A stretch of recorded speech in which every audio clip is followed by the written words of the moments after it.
Hello दोस्तों, मैं हूं नीरज और आप देख रहे हैं स्टडी कॉमर्स। और आज हम इस वीडियो में रिलेशनशिप पढ़ने वाले हैं between arithmetic mean, median and mode. तो इससे पहले आपने मेजर ऑफ सेंट्रल टेंडेंसी में मीन, मीडियन, मोड डिटेल में पढ़ा होगा। अगर आपने अभी भी मीन, मीडियन, मोड को डिटेल में नहीं पढ़ा है तो आप आई बटन पर क्लिक करके देख सकते हैं या डिस्क्रिप्शन में भी आपको उसका लिंक मिल जाएगा। वहां से आप डिटेल में इन टॉपिक्स को पढ़ सकते हैं और अपनी अंडरस्टैंडिंग बेटर कर सकते हैं। अगर आपको मीन, मीडियन, मोड के बारे में डिटेल में नहीं पता है तो आप उसके रिलेशनशिप के बारे में भी नहीं पढ़ पाओगे। तो ये ज़रूरी है कि आपको मीन, मीडियन, मोड डिटेल में पता होना चाहिए, तभी आप रिलेशनशिप को अच्छी तरीके से समझ सकते हो।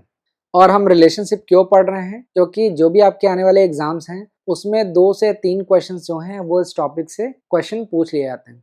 एक क्वेश्चन पूछा जाता है न्यूमेरिकल, जिसमें आपको तीनों में से कोई एक की वैल्यू आपसे पूछ ली जाएगी और बाकी 2 की वैल्यू आपको गिवन होगी। जैसे आपको मोड की वैल्यू पूछ ली गई, उसके बदले में आपको मीन और मीडियन की वैल्यू गिवन होगी।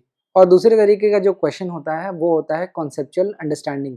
जैसे आपसे क्वेश्चन में पूछा जा सकता है कि ओजाइव कर्व की मदद से हम क्या कैलकुलेट कर सकते हैं। क्या हम मीन कैलकुलेट कर सकते हैं, मीडियन कैलकुलेट कर सकते हैं या मोड कैलकुलेट कर सकते हैं। या फिर आपको एक असिमेट्रिकल डिस्ट्रीब्यूशन दिया जा सकता है और उसमें पूछा जा सकता है कि अगर मान लेते हैं कि एक स्क्यूड डिस्ट्रीब्यूशन है और उसमें भी आपको एक पॉजिटिवली स्क्यूड डिस्ट्रीब्यूशन दे दिया गया है, तो आपसे पूछा जा सकता है कि जो मीन है वो किस साइड होगा, राइट साइड होगा, सेंटर में होगा या लेफ्ट साइड होगा, जैसे यहाँ पे डायग्राम में आप देख रहे हैं। तो इस तरीके के कुछ अंडरस्टैंडिंग बेस्ड क्वेश्चन आपसे एग्जाम में पूछे जा सकते हैं, इसलिए हम इस टॉपिक को पढ़ रहे हैं।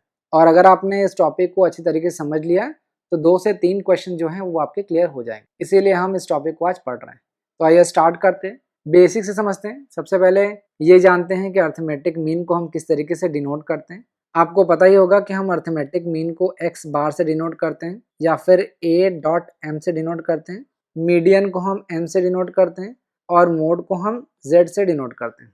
तो देखिए, जब हम रिलेशनशिप पढ़ते हैं between arithmetic mean, median and mode, तो ये बेस्ड होता है on the nature of frequency distribution. यानी कि जो फ्रीक्वेंसी डिस्ट्रीब्यूशन का जो नेचर है वो किस तरीके का है, ये बताएगा कि जो रिलेशनशिप है वो किस तरीके का है। तो जो फ्रीक्वेंसी डिस्ट्रीब्यूशन होता है उसका नेचर 2 तरीके का हो सकता है। या तो जो हमारा फ्रीक्वेंसी डिस्ट्रीब्यूशन है वो सिमेट्रिकल होगा या असिमेट्रिकल होगा। सिमेट्रिकल होगा तो रिलेशनशिप कैसा होगा, असिमेट्रिकल होगा तो रिलेशनशिप कैसा होगा। जैसे मैं आपको बताता हूँ, अगर सिमेट्रिकल डिस्ट्रीब्यूशन है तो रिलेशनशिप क्या होगा, mean is equal to median, median is equal to mode, यानी तीनों बराबर होगा। अगर हमारा जो फ्रीक्वेंसी डिस्ट्रीब्यूशन है वो सिमेट्रिकल है तो ये रिलेशनशिप होगा। अगर सिमेट्रिकल नहीं है तो क्या होगा, mean is greater than median and median is greater than mode, ये रिलेशनशिप होगा। ये मैं शॉर्ट में आपको बता दे रहा हूँ, लेकिन डिटेल में हम आपको बताएंगे। तो सबसे पहले ये जानते हैं कि सिमेट्रिकल डिस्ट्रीब्यूशन क्या होता है। जब भी देखिए डिस्ट्रीब्यूशन कर्व जो होता है वो अगर आपका बेल शेप्ड है तो उसे हम क्या बोलते हैं, सिमेट्रिकल डिस्ट्रीब्यूशन। सिमेट्रिकल डिस्ट्रीब्यूशन क्यों बोलते हैं, क्योंकि जो दोनों साइड है ना वो आइडेंटिकल होते हैं। जैसा लेफ्ट साइड होगा वैसा ही राइट साइड होगा, आइडेंटिकल है, इसीलिए हमको सिमेट्रिकल बोलते हैं। समझ में आया आपको? 50% जो डेटा है वो लेफ्ट साइड होता है, 50% राइट साइड होगा, इसीलिए इसे हम बायलेटरल भी बोलते हैं। बायलेटरल बोलते हैं, both side are identical to each other, bell shaped होता है और यहाँ पे सिंगल पीक पॉइंट होता है, सिंगल पीक भी बोल सकते हैं आप, जहाँ पे mean is equal to median, median is equal to mode. यानी कि अगर मीन की वैल्यू 10 है तो मीडियन भी 10 होगा और मोड भी 10 होगा। और इसका मतलब यही है कि आप यहाँ पे चाहो तो मीन भी लगा लो, मीडियन भी लगा लो और मोड भी निकाल लो, तीनों की वैल्यू सेम होगी। एक और प्रॉपर्टी मैं आपको बता दे रहा हूँ, जिसको बोलते हैं एसिम्प्टोटिक। असिम्प्टोटिक जिसको बोलते हैं, एसिम्प्टोटिक नहीं बोलते हैं, असिम्प्टोटिक। असिम्प्टोटिक का क्या मतलब होता है, जो टेल है, ये जो टेल देख रहे हो, पूंछ देख रहे हो ना, टेल, ये कभी भी एक्स एक्सिस को टच नहीं करेगी। ये जो एक्स एक्सिस है ना इसको टच नहीं करती है। असिम्प्टोटिक्स ये हमें बताता है कि tails never touches x axis. समझ में आया? और मैं एक बार और आपको एक डायग्राम बना के बता देता हूँ। मान लेते हैं कि ये सिमेट्रिकल डिस्ट्रीब्यूशन, तो कहीं ना कहीं पे तो ये अलग अलग पॉइंट होगा जहाँ पे हमारा जो नॉर्मल कर्व है वो अपनी डायरेक्शन को चेंज करता होगा। तो आप यहाँ पे देख रहे हो, एक ये पॉइंट है, एक ये पॉइंट है, एक ये पॉइंट है। जहाँ पे भी मैं बिंदु कर रहा हूँ, पॉइंट लगा रहा हूँ, वहाँ पे हम देख रहे हैं कि हमारा जो नॉर्मल कर्व है वो अपनी डायरेक्शन चेंज कर रहा है। और डायरेक्शन चेंज कैसे कर रहा है? ये कर रहा है कॉन्वेक्स टू कनकेव, ये ध्यान रखना, कॉन्वेक्स टू कनकेव। इसी को ही हम बोलते हैं point of influx. Point of influx का क्या मतलब होता है? The normal curve changes its direction from convex to concave at a point recognised as point of influx. जिस जिस पॉइंट पे, जैसे ये एक पॉइंट है, ये एक पॉइंट है, ये एक पॉइंट है, तो आप देख रहे हो कि सारे पॉइंट्स में जो नॉर्मल कर्व है वो अपनी डायरेक्शन को चेंज कर रहा है। तो इस पॉइंट को ही हम पॉइंट ऑफ इनफ्लक्स कहते हैं। तो एक बार फिर से सिमेट्रिकल डिस्ट्रीब्यूशन पढ़ लेते हैं। यहाँ पर दिया गया है सिमेट्रिकल डिस्ट्रीब्यूशन में मीन मीडियन मोड जो है वो आइडेंटिकल होता है और तीनों की वैल्यू सेम होती है। और यहाँ पे दिया गया है कि बेल शेप्ड होता है, जो मैंने आपको बताया, और इसी कर्व को हम नॉर्मल कर्व भी कहते हैं। और यहाँ पे point of balance, mid point या पीक पॉइंट जो होता है वो एक होता है और सेम होता है, ये मैंने आपको भी बताया। तो ध्यान रखना कि जो सिमेट्रिकल डिस्ट्रीब्यूशन होगा उसमें रिलेशनशिप क्या होगा? मीन मीडियन मोड बराबर होगा। लेकिन रियल लाइफ में हमको ऐसा जनरली देखने को नहीं मिलता है कि जो डिस्ट्रीब्यूशन है वो सिमेट्रिकल हो, तो हमें असिमेट्रिकल डिस्ट्रीब्यूशन देखने को मिलता है। असिमेट्रिकल का क्या मतलब है? जो दोनों साइड आइडेंटिकल ना हो, या फिर इस तरीके से भी कह सकते हैं कि जब फ्रीक्वेंसी डिस्ट्रीब्यूशन बेल शेप्ड नहीं होता है तो उसे हम असिमेट्रिकल डिस्ट्रीब्यूशन कहते हैं। और असिमेट्रिकल डिस्ट्रीब्यूशन दो तरीके का होता है। एक होता है पॉजिटिवली स्क्यूड डिस्ट्रीब्यूशन और एक होता है नेगेटिवली स्क्यूड डिस्ट्रीब्यूशन। पॉजिटिवली और नेगेटिवली स्क्यूड डिस्ट्रीब्यूशन क्यों बोलते हैं वो मैं आपको बता रहा हूँ। अब ये देखो, ये एक पॉइंट है, मान लेते हैं यहाँ से आता है, तो इस साइड को हम क्या बोलते हैं? Left side. और इस साइड को हम क्या बोलते हैं? Right side. इसी तरीके से इस डायग्राम के लिए ये लेफ्ट होगा और ये राइट होगा, ठीक है। तो हमें कोई भी जो डिस्ट्रीब्यूशन, जो डायग्राम दिया गया है उसमें हमें एक लॉन्ग टेल देखनी है। जैसे यहाँ पे हम देखें तो ये लॉन्ग टेल आपको देखने को मिल रही है, तो ये कौन सी साइड है? राइट साइड है, तो हमें लॉन्ग टेल देखनी है, लॉन्ग टेल। इसी तरीके से दूसरा डायग्राम, यहाँ पे डायग्राम ए बोल देते हैं और बी, ये ज़्यादा इजी रहेगा। तो बी वाले डायग्राम में हम देख रहे हैं कि लॉन्ग टेल किस साइड है? लेफ्ट साइड है, तो इसे हम क्या बोलेंगे? निगेटिवली। यहाँ पे देखो, इस साइड नेगेटिव होता है, इस साइड पॉजिटिव होता है। इसी तरीके इस साइड नेगेटिव और इस साइड पॉजिटिव। तो हम देख रहे हैं कि राइट साइड में टेल है, लॉन्ग टेल जो है वो राइट साइड है, तो इसे हम राइट स्क्यूड डिस्ट्रीब्यूशन कहेंगे या फिर पॉजिटिवली स्क्यूड डिस्ट्रीब्यूशन कहेंगे। तो ध्यान रखना कि जो असिमेट्रिकल डिस्ट्रीब्यूशन है वो दो तरीके का होता है, पॉजिटिवली स्क्यूड और निगेटिवली स्क्यूड। हम लॉन्ग टेल को देखेंगे, जिस साइड लॉन्ग टेल होगा उसी के नाम पे उसका नाम रख देंगे। राइट साइड में है तो उसे हम पॉजिटिवली स्क्यूड बोल देंगे, लेफ्ट साइड है तो निगेटिवली स्क्यूड बोल देंगे। अब पॉजिटिवली स्क्यूड डिस्ट्रीब्यूशन है तो रिलेशनशिप क्या होगा? Mean is greater than median and median is greater than mode. यानी मीन सबसे बड़ा होगा और मोड सबसे छोटा होगा, मीडियन बीच में हमेशा होता है।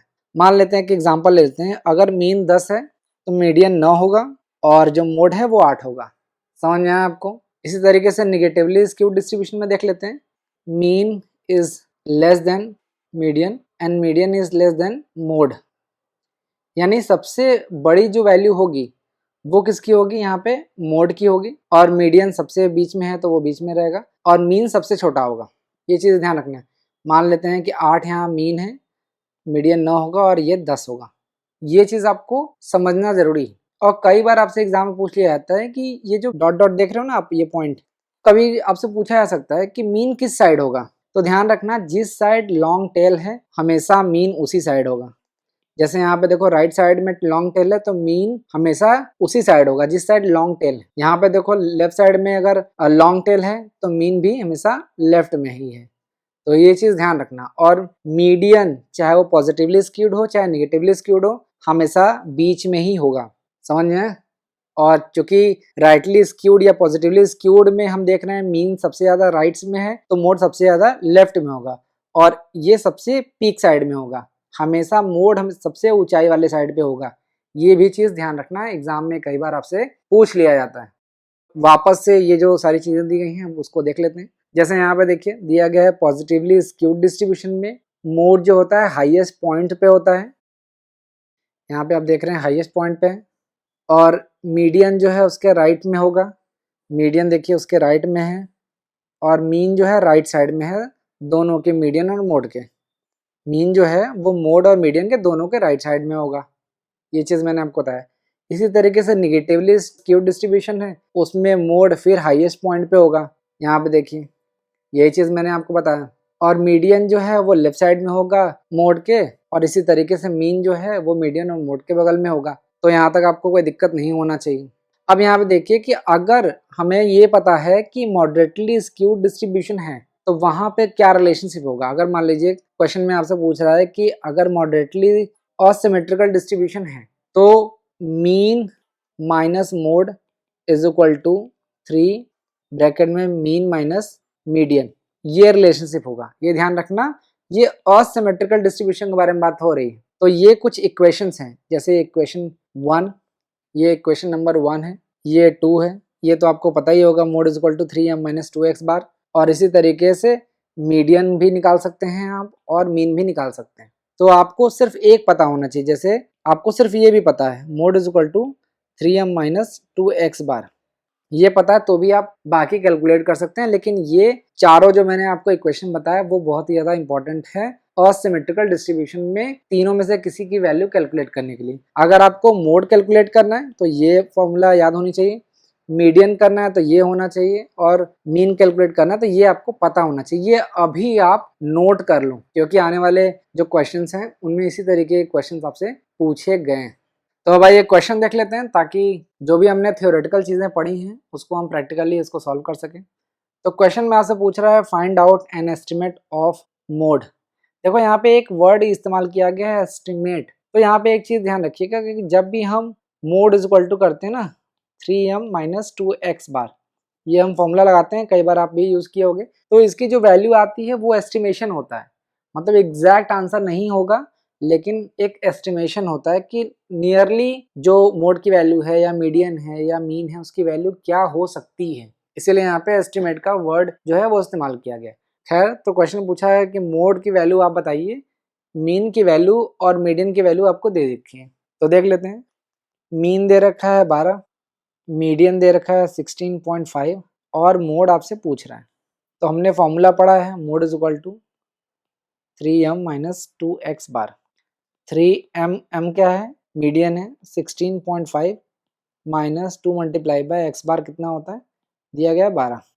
तो 5 3 15, 1 16 3 48, 48 1 49, 49.5 माइनस 24 हो जाएगा, घटा देंगे 0.5 हो जाएगा, 5 2 25.5। ये आपका मोड कैलकुलेट हो गया, आ गया। समझ में आ रहा है आपको? तो इस तरीके से आप मोड कैलकुलेट कर सकते हैं। तो 4 क्वेश्चन और देखते हैं। Value of mode and median, यहाँ पे आप देखो मोड की वैल्यू दे रखी है 17, मीडियन दे रखा है 22, और आपसे मीन की वैल्यू पूछ रहा है, सॉरी एक्स बार होगा यहाँ पे। तो वही फॉर्मूला लगाएंगे, mode is equal to 3m minus 2x bar. यहाँ पे देखो मोड की वैल्यू दे रखी है 17, मीडियन की भी दे रखी है 22, इसकी वैल्यू नहीं दे रखी है। तो 17 पूरा कर देंगे, 2 3 6, 2 3 6 माइनस 2x बार। इसको उधर लेके जाएंगे, 2x bar is equal to 66 minus 17, फिर x bar is equal to, ये कितना हो जाएगा 9, फिर 4 डिवाइड बाई 2, 2 दूनी 4, 2 चौके 8 5।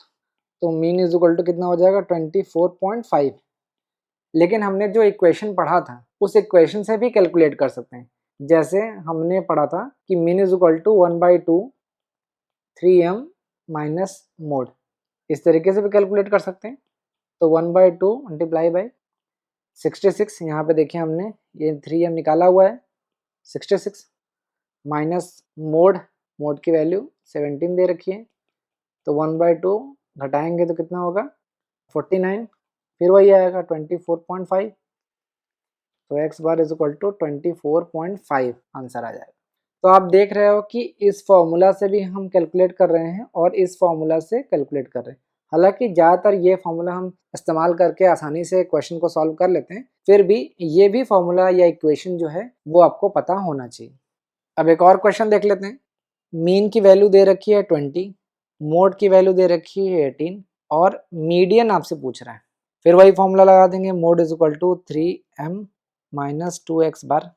मोड की वैल्यू कितनी दे रखी है 18, m है नहीं, 3m minus 2x bar 2 multiply by 20 तो 18, 3m यहाँ कितना हो जाएगा 40, 3m is equal to 40 plus 18, m is equal to कितना हो जाएगा 60, 60 नहीं होगा 58 होगा, सॉरी 58, 3 एकम 3 27.3, 3 लगभग आएगा करीब। तो मीडियन इज इक्वल टू कितना होगा 19.33, ये आपका आंसर हो जाएगा। दूसरी तरीके से भी निकाल लेते हैं। मीडियन का फॉर्मूला क्या था 1/3 2x बार प्लस मोड 1/3 करेंगे, 2x बार कितना है हमने यहाँ निकाला है 40 प्लस मोड कितना दे रखा है 18, 1/3 मल्टीप्लाई बाई 58, सॉल्व करेंगे तो वही आएगा 19.33, ये आपका आंसर हो जाएगा। तो आप देख रहे हो कि चाहे आप इस तरीके से सॉल्व करो चाहे इस तरीके से सॉल्व करो, दोनों का आंसर सेम आएगा। तो ये था बेसिक इलस्ट्रेशन। अब कुछ और इलस्ट्रेशन देखते हैं जिसमें आपको कुछ केसेस दिए गए हैं और आपसे पूछा गया है कि कौन से केस में कौन सा मेजर ऑफ सेंट्रल टेंडेंसी हम यूज करेंगे और उसके पीछे क्या कारण है। जैसे अगर हमने मीन यूज किया तो मीन यूज क्यों कर रहे हैं, मीडियन यूज कर रहे हैं तो मीडियन क्यों यूज कर रहे हैं, ज्योमेट्रिक मीन यूज कर रहे हैं तो उसके पीछे क्या कारण है, वो सारे केसेस के बेसिस पे आपको बताना है कि कहाँ पे कौन सा major of central tendency use करेंगे। जैसे पहला केस दिया गया है average size of the shoe sold in a shop. मान लेते हैं कोई शॉप है, वहाँ पे 7 नंबर की जो शूज़ हैं, जूते हैं, वो ज़्यादा बिकते हैं। तो यहाँ पे हम कौन सा major of central tendency use करेंगे, तो यहाँ पे हम यूज़ करेंगे मोड। मोड क्यों यूज़ करेंगे, क्योंकि जब भी हम ये देखना होता है हमें कि मोस्ट फेमस या मोस्ट पॉपुलर आइटम कौन सा है, तो उसके लिए हम मोड का इस्तेमाल करते हैं। सबसे ज़्यादा जूते कितने नंबर का बिका है, अगर हमें ये देखना हो तो हम मोड का इस्तेमाल करेंगे। नेक्स्ट है average size of the agricultural holding. अगर हमें ये बताना है एवरेज साइज एग्रीकल्चरल होल्डिंग की कितनी है, ये दिखाना है तो हम क्या यूज़ करेंगे, तो यहाँ पे हम यूज़ करेंगे मीडियन।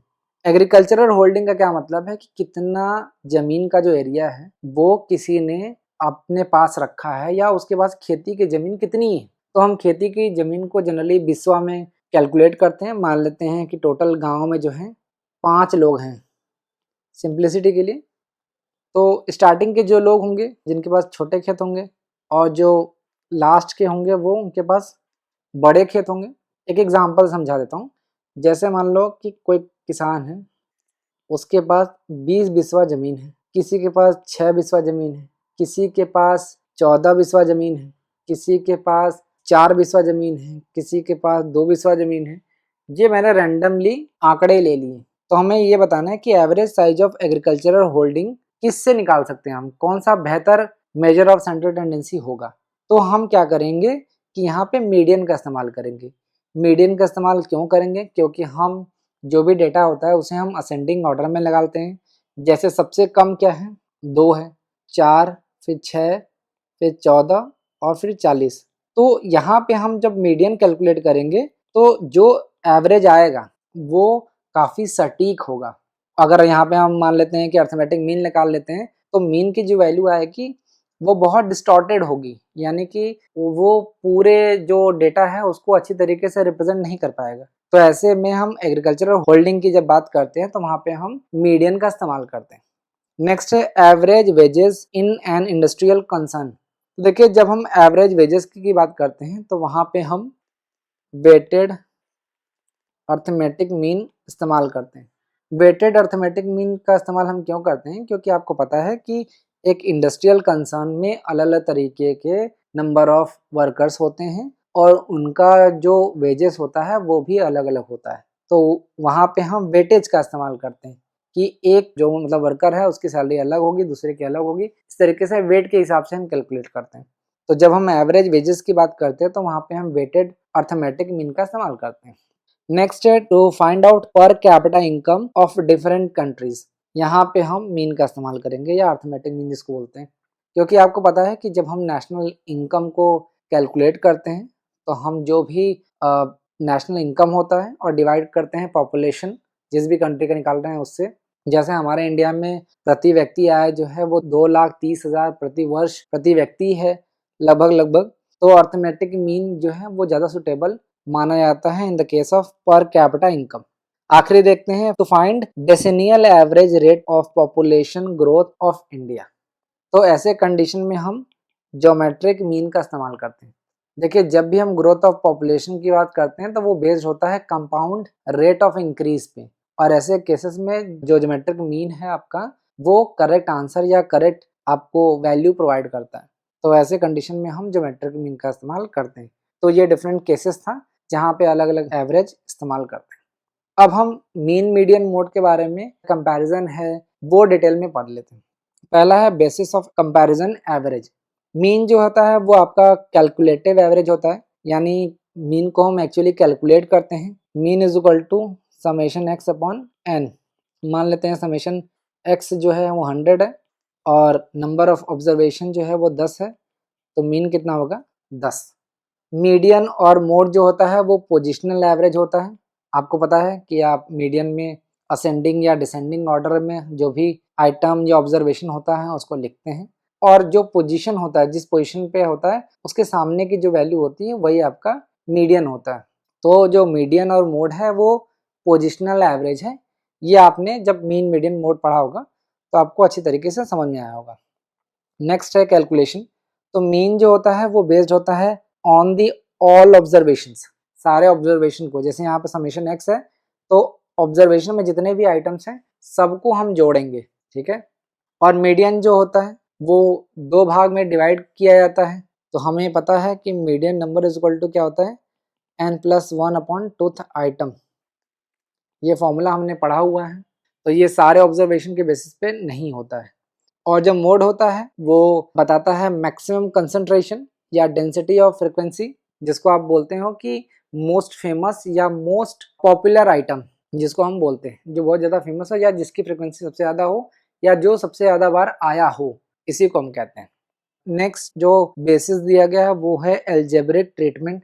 तो देखिए, मीन में हम फर्दर एल्जेब्रिक ट्रीटमेंट जो है वो पॉसिबल है। मान लीजिए दो ग्रुप हैं, दोनों का मीन और नंबर ऑफ ऑब्जर्वेशन हमें पता है, तो हम फर्दर एल्जेब्रिक ट्रीटमेंट जो है वो कर सकते हैं, जिसको हम बोलते हैं कि कंबाइंड मीन। अगर हमें कंबाइंड मीन निकालना है तो वहाँ पे हम कर सकते हैं, और मीडियन और मोड में ऐसा हम नहीं कर सकते, यानी फर्दर अलजेब्रिक ट्रीटमेंट इसमें नहीं हो सकता है। नेक्स्ट है ग्राफिकल प्रेजेंटेशन। ये बहुत इंपॉर्टेंट है, यहाँ से क्वेश्चन पूछे जाते हैं। तो देखिए, मीन को कभी भी हम ग्राफिकली प्रेजेंट नहीं कर सकते हैं, मीडियन और मोड को कर सकते हैं। मीडियन को हम ओजाइव कर्व की मदद से दिखा सकते हैं, और जो मोड होता है उसे हम हिस्टोग्राम से बेहतर दिखा सकते हैं। हिस्टोग्राम आपको पता ही होगा, इस तरीके से बनता है। क्रिकेट में आपने देखा होगा स्कोर वगैरह दिखाया जाता है कि हर ओवर में कितना रन बन रहा है। नेक्स्ट है अरे। अरे का मतलब क्या है, क्रम। तो मीन में कोई भी अरे की ज़रूरत नहीं होती है, और मीडियन में बहुत ही ज़्यादा इंपॉर्टेंट होता है। और मोड में भी आप अरे कर सकते हो, जो क्रम है वो कर सकते हो, बट ज़रूरी नहीं कि आप बार बार करो ही। नेक्स्ट है affect of extreme values. Extreme values का क्या मतलब है, जो बहुत ही हाईएस्ट वैल्यू होती है या फिर बहुत ही लोवेस्ट वैल्यू होती है उसे हम एक्सट्रीम वैल्यूज़ या फिर इसी को हम आउटलायर्स भी कहते हैं। तो ध्यान रखना कि मीन में जो एक्सट्रीम वैल्यूज़ हैं वो मीन जो है एक्सट्रीम वैल्यू से प्रभावित होता है, और जो मीडियन या फिर मोड है वो एक्सट्रीम वैल्यू से या आउटलायर से प्रभावित नहीं होता है। ये दोनों चीज़ आप ध्यान रखिएगा। नेक्स्ट है रिजिडिटी ऑफ एवरेज। मीन हमेशा सिर्फ एक ही होगा, जब भी आप कैलकुलेट करोगे तो एक सीरीज में सिर्फ एक ही मीन होगा। मीडियन में सिर्फ एक ही मीडियन होता है, लेकिन मोड में एक से अधिक मोड हो सकता है।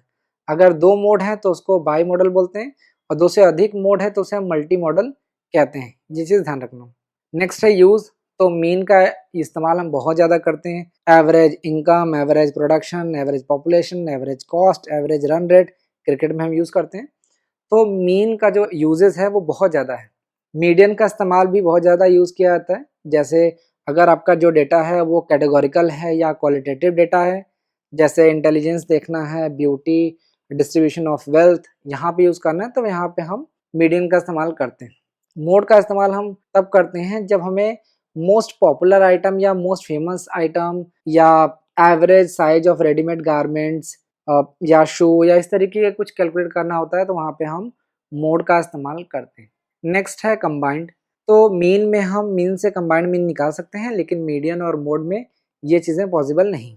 ओपन एंडेड क्लास के बारे में देख लेते हैं। ओपन एंडेड का क्या मतलब होता है कि जब भी किसी सीरीज में जो आपका L1 होता है, lower limit of the first class, या फिर लास्ट क्लास का जो अपर लिमिट होता है वो आपको न दिया हो, या दोनों जो है वो स्पेसिफाइड ना हो, तो उसे हम ओपन एंडेड बोलते हैं। एक एग्जांपल से मैं आपको बता देता हूँ। जैसे हमने ये कहा कि बिलो 20, ये क्लास इंटरवल में आपको दिया गया था बिलो 20, और यहाँ 20 से 40 इसी तरीके का सब दिया गया है।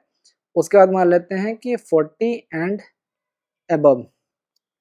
तो मैंने आपको क्या बोला कि एक सीरीज का लोअर लिमिट या फिर लास्ट जो सीरीज है उसका अपर लिमिट स्पेसिफाइड नहीं हो, तो उसे हम ओपन एंडेड क्लासेस कहते हैं। तो मीन निकालते समय अगर हमें ओपन एंडेड क्लास दिया गया है तो इससे प्रॉब्लम होगी, यानी मीन निकालने में दिक्कत हो सकती है। मीडियन और मोड में ये चीजें थोड़ी सी अलग है, दोनों में प्रॉब्लम नहीं होती है।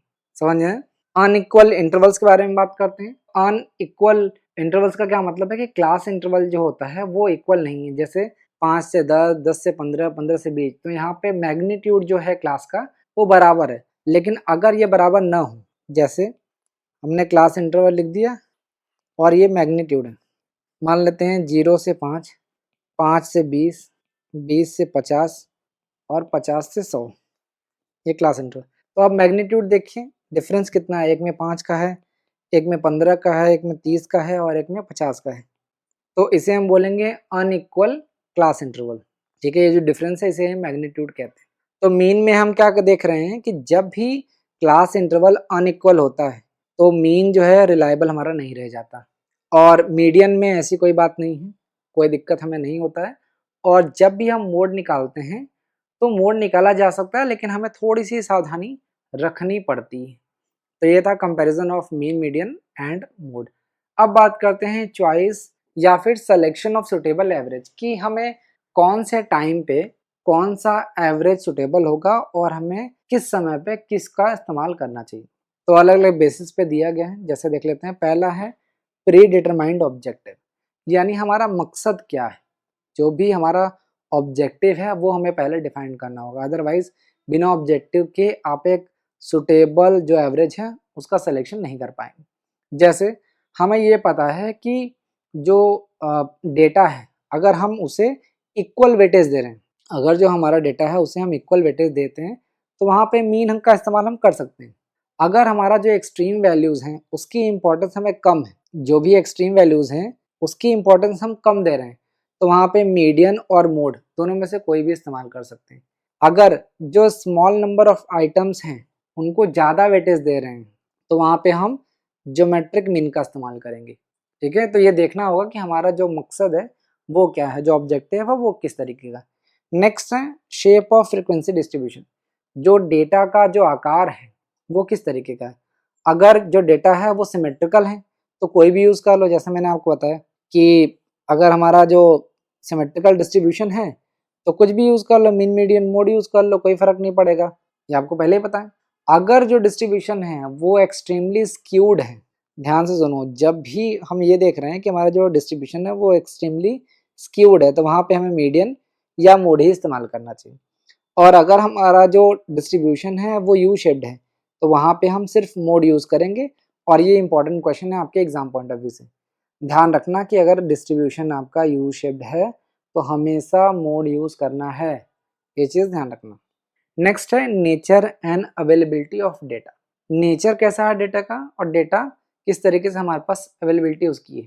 तो अगर डेटा जो है वो अनइक्वल क्लास इंटरवल का है, ये चीज़ ध्यान रखो कि अगर डेटा जो है अनइक्वल क्लास इंटरवल का है तो वहाँ पे हम सिर्फ मीन और मीडियन का इस्तेमाल कर सकते हैं, मोड का इस्तेमाल नहीं कर सकते। एक बार फिर से मैं आपको बता दे रहा हूँ कि अगर डेटा अनइक्वल क्लास इंटरवल का है तो हम मीन और मीडियन का ही इस्तेमाल करेंगे, मोड का इस्तेमाल हम नहीं करेंगे। इसी तरीके से अगर data open ended class interval है तो वहाँ पे हम मीडियन और मोड का ही इस्तेमाल करेंगे।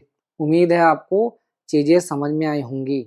और एक और चीज़ देख लेते हैं, अगर यहाँ पे लिखा है कि if sum and number of values are known, sum का मतलब क्या है, समेशन एक्स, ये आपको नोन है and individual item are not known, mean is the only choice. यहाँ पे कह रहा है नंबर ऑफ ऑब्जर्वेशन ये पता है आपको, यानी n की वैल्यू ये आपको पता है, तो यहाँ पे हमेशा मीन लगाएंगे। क्यों लगाएंगे? क्योंकि हमें मीन का फॉर्मूला पता है, समेशन x अपॉन n। तो if sum and number of values are known, ये और ये दोनों पता है आपको, तो आप आसानी से मीन लगाओगे वहां पे, और कोई चॉइस आपके पास नहीं है। नेक्स्ट है properties of an ideal average. Properties of ideal average में यही बताया गया है कि जब भी आप कोई एवरेज चूज करो तो उसमें ज़्यादातर मैक्सिमम जो प्रॉपर्टीज हैं एक आइडियल एवरेज की वो होनी चाहिए। जैसे जो भी एवरेज है वो आसान हो कैलकुलेट करने में हो, कंपेरेबिलिटी आसान हो, तुलना किया जा सकता हो, और रिजिडिटी हो उसमें, यानी कि उसमें स्थिरता हो। ये चीज़ें हमें देखनी होगी before selection any average. Next है characteristics, merit and demerit of average. इसमें हम ये देखते हैं कि अगर आपको फर्दर अलजेब्रिक ट्रीटमेंट की ज़रूरत है तो मीन यूज़ करो सिंपली। यहाँ पे साफ साफ लिखा भी है फर्दर अलजेब्रिक ट्रीटमेंट की ज़रूरत है तो आप हमेशा मीन यूज़ करो, अर्थमेटिक मीन सुटेबल होगा। और आगे ये दिया गया है कि अगर एवरेज जो है, if average is to be selected from values तो जेड यूज करो, मोड यूज करो। और इसी तरीके से दिया गया है अगर मिड पॉइंट जो है वो निकालना है, या फिर जो भी डेटा है वो आपका क्वालिटेटिव है और उसको एनालाइज किया जाना है, तो मीडियन जो है वो बेस्ट ऑप्शन होगा। तो ये कुछ आपको दिया गया है। इसके अलावा आपको दिया गया है कि ज्योमेट्रिक मीन का इस्तेमाल हम कब करेंगे? जब भी आपको परसेंटेज दिया हो, रेट दिया हो या रेशियो दिया हो, तो वहाँ पे हम ज्योमेट्रिक मीन का इस्तेमाल करेंगे। इसके अलावा दिया गया है कि हार्मोनिक मीन का इस्तेमाल कहाँ करेंगे?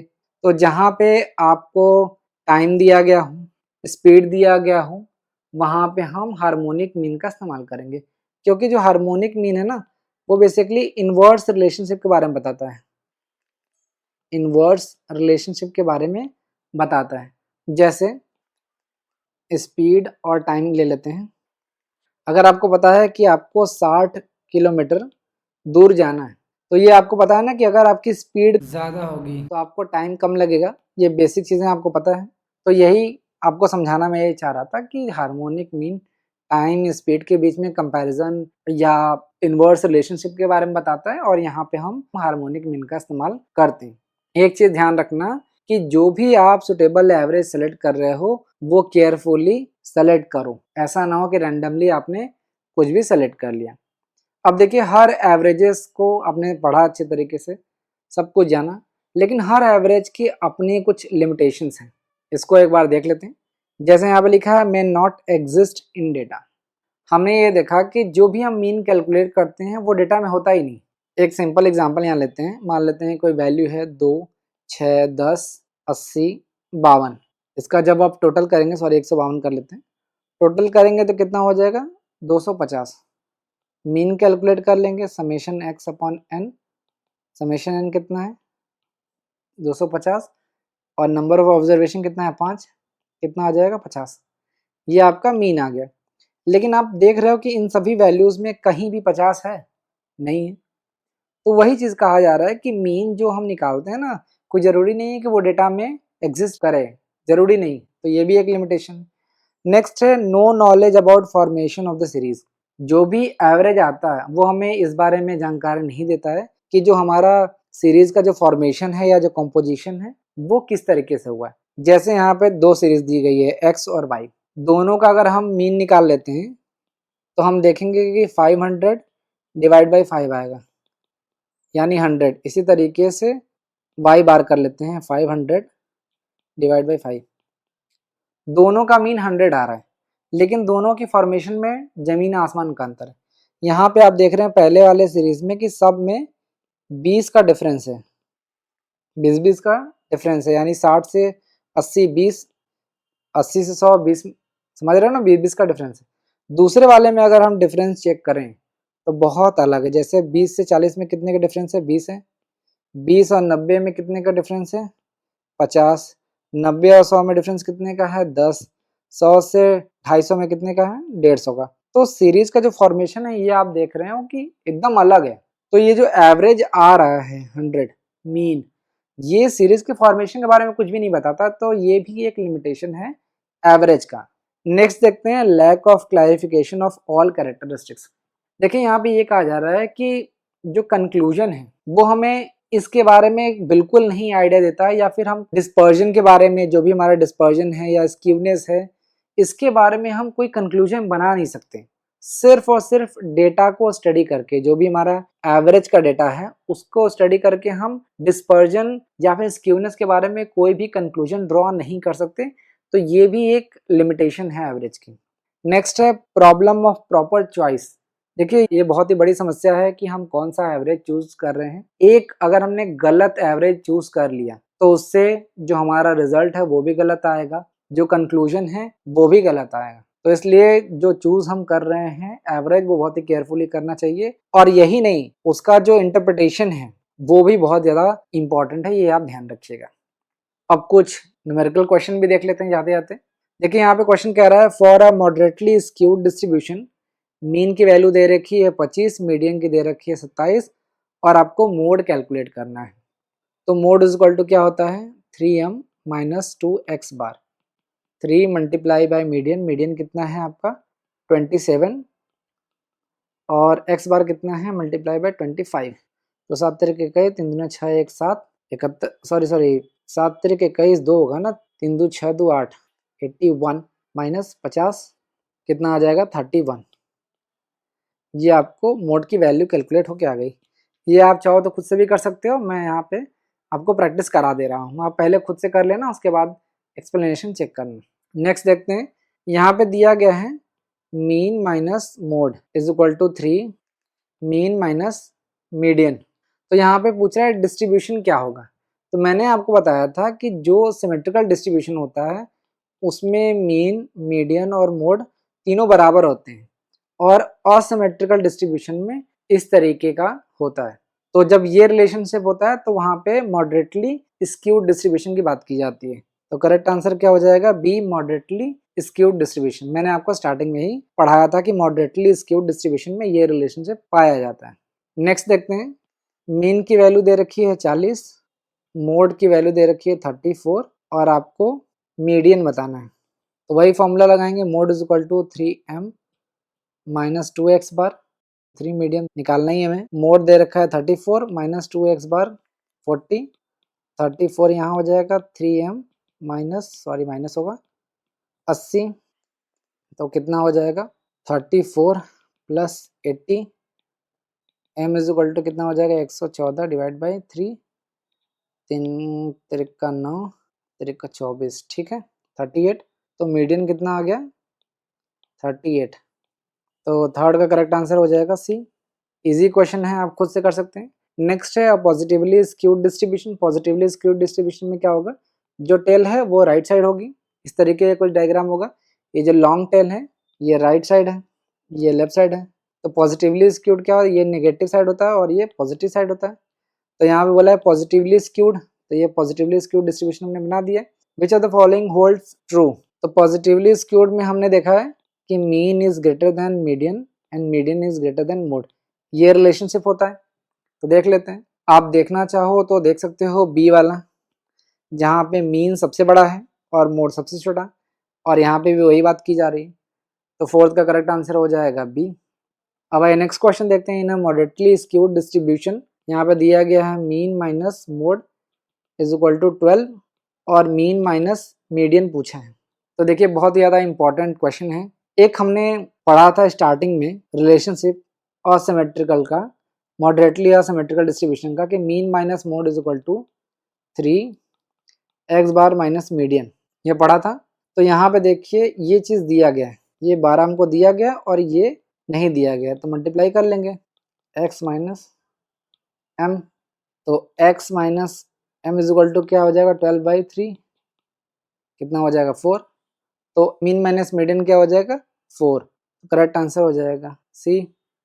नेक्स्ट क्वेश्चन देखते हैं, which measure of central tendency is mostly affected by extreme values.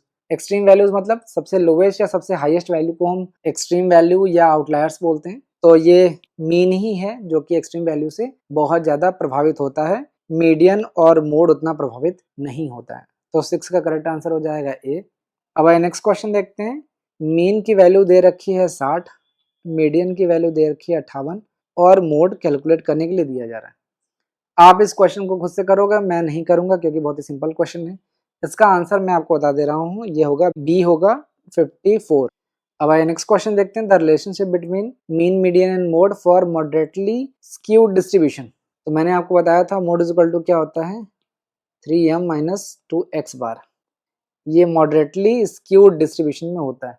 तो एर्थ का करेक्ट आंसर हो जाएगा A, mode is equal to 3m minus 2x bar. अब आइए नेक्स्ट क्वेश्चन देखते हैं। For which type of distribution is the relationship mean minus mode, और ये दिया गया। तो ये भी आपको पता है, बहुत ईजी है। ये मॉडरेटली स्क्यूड डिस्ट्रीब्यूशन में होता है, ये मैंने आपको कई बार बता चुका हूँ। Mean minus mode 3 mean minus median, ठीक है। तो ये रिलेशनशिप है, एक बार आप चेक कर लीजिएगा। अब आइए आज का लास्ट क्वेश्चन देखते हैं। यहाँ पे फिर से आपको मीन की वैल्यू दे रखी है 50, मीडियन है 48 और मोड कैलकुलेट करना है। तो mode is equal to 3m minus 2x bar. 3 multiply by median कितना है 48 माइनस 2 मल्टीप्लाई बाय 50। तो 8 त्रिक का 24, 4 3 12, 12 2 14, 144 माइनस 100, 44 हो जाएगा मोड की वैल्यू। तो करेक्ट आंसर हो जाएगा ए।